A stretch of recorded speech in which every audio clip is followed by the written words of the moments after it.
Connor Hall flies out of the race car. Winner of the 18th Thunder Roll Harley-Davidson 200. Hey, I'm Connor Hall. I'm 27 years old and I'm from Hampton, Virginia. My first experience with racing was BMXing. I got one for Christmas. Mom and Dad took me out. We have a pretty nice local track here.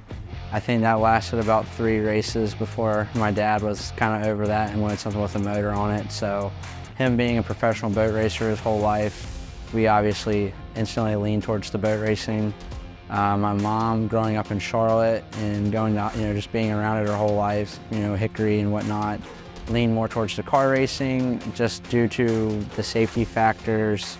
Langley had 2 open practices, like the first 2 weekends we go, and I'm just atrocious. Dad, coming off of 7 world titles in boat racing, obviously wanted his boy to have it. My mom, I guess being more typical mom, was like, come on, give him more of a chance. So he was like, I'm gonna give him 1 week.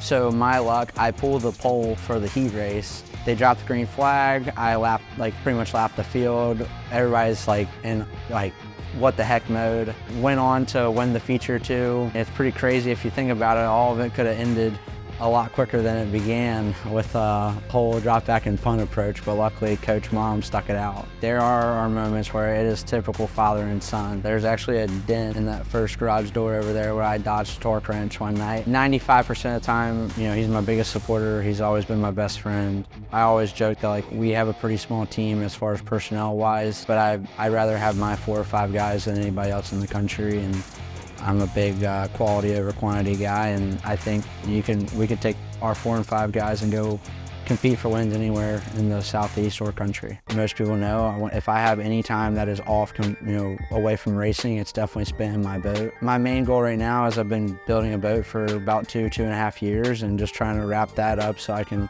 get back to the fishing, because it's obviously hard when you don't have your ride readily available. So we'll finish it middle of this next coming off season and have it ready for some open weekends or weekdays next year. Growing up, I didn't really know what it took to be a late model driver, and I always really looked up to these guys.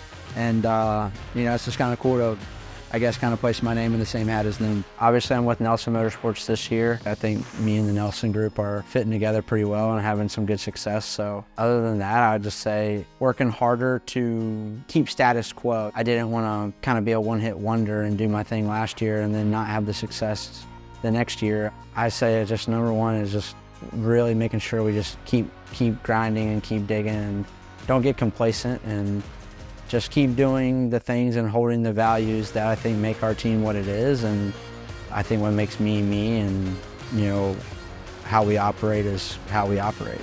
I've always joked if I could be that kind of Matt Crafton guy and figure out a way to end up in a truck ride for a really long stint. I think something like that would be a dream come true, just to be able to wake up every day and focus on racing, and racing being my my source of income in my life.